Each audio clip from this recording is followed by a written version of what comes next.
ओम नमो भगवते वासुदेवाय। इस बार पौष मास के कृष्ण पक्ष की एकादशी, जिसे सफला एकादशी के नाम से जाना जाता है, 15 दिसंबर दिन सोमवार को रखा जाएगा। धर्म शास्त्रों के अनुसार गीता में भगवान श्री कृष्ण ने सफला एकादशी के दिन को अपने समान ही महान एवं शक्तिशाली बताया है। इस व्रत को करने से सारे कार्य सुसफल संपन्न होते हैं और देह त्यागने के बाद मनुष्य को वैकुंठ की प्राप्ति होती है। पद्म पुराण में श्री कृष्ण भगवान ने युधिष्ठिर को एकादशी तिथियों के महत्व के बारे में बताते हुए कहा था कि किसी भी कार्य की सफलता के लिए सफला एकादशी सर्वश्रेष्ठ होता है। मान्यता है कि एकादशी व्रत करने वाले को किसी और देवी देवता की आराधना करने की आवश्यकता नहीं पड़ती। इस दिन दीपदान करने का भी बहुत महत्व है।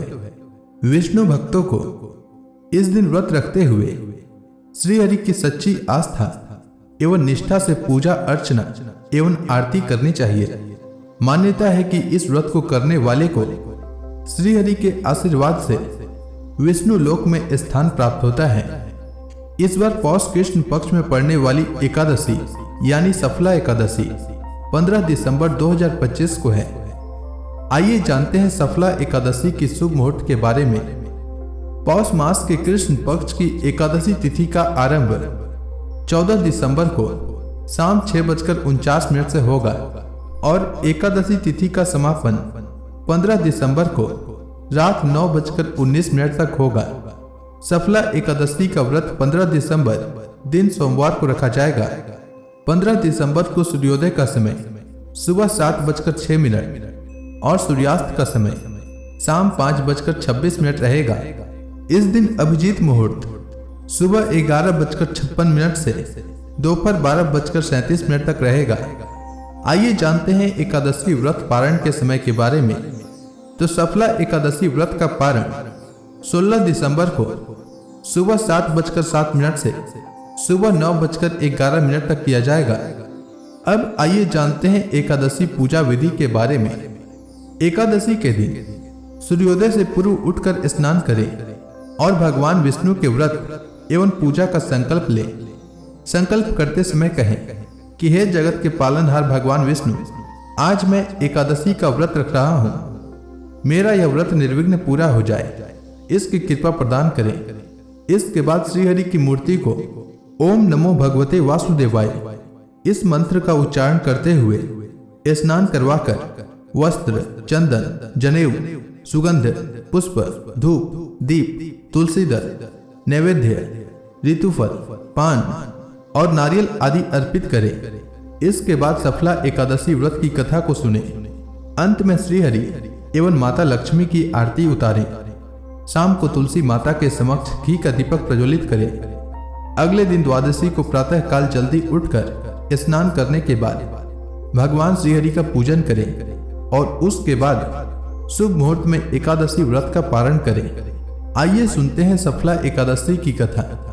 प्राचीन काल में चंपावती नगरी में महिष्मान नामक राजा शासन करता था। उनके 4 पुत्र थे। बड़े पुत्र का नाम लुम्पक था। वह महापापी व्यक्ति था। वह सदा पर स्त्री और वेश्याओं पर पैसा खर्च करता था। आए दिन देवी देवताओं की निंदा करता था। उसकी गलत हरकतें बढ़ने लगी तो राजा ने उसे अपने राज्य से निकाल दिया।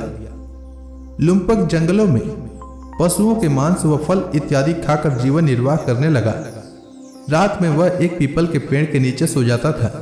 पौष माह के कृष्ण पक्ष की 10वीं के दिन वह कड़कड़ाती ठंड के कारण अर्धमूर्छित सा हो गया था। अगले दिन सफला एकादशी थी। दोपहर में जब सूर्योदय के ताप के प्रभाव से उसे होश आया तो भूख से व्याकुल लुम्पक पेड़ों से गिरे फल एकत्र करके लाया। तब तक सूर्यास्त हो चुका था। उसने अपने अस्थायी निवास पीपल के पेड़ के नीचे फलों को रखते हुए निवेदन किया, इन फलों से श्रीहरि संतुष्ट हो। अनजाने में ही सही लुम्पक से इस व्रत का पालन हो गया। परिणाम स्वरूप लुम्पक को राज्य, पुत्र और सभी कुछ प्राप्त हो गया और उसके सभी पाप नष्ट हो गए। तो प्रेम से बोलिए विष्णु भगवान की जय। उम्मीद है आपको सफला एकादशी व्रत से जुड़ी जानकारी अच्छी लगी होगी। यदि वीडियो अच्छी लगी हो तो इस वीडियो को लाइक करें, साथ ही इसे अधिक से अधिक लोगों में शेयर करें। वीडियो को देखने और लाइक करने के लिए आपका धन्यवाद।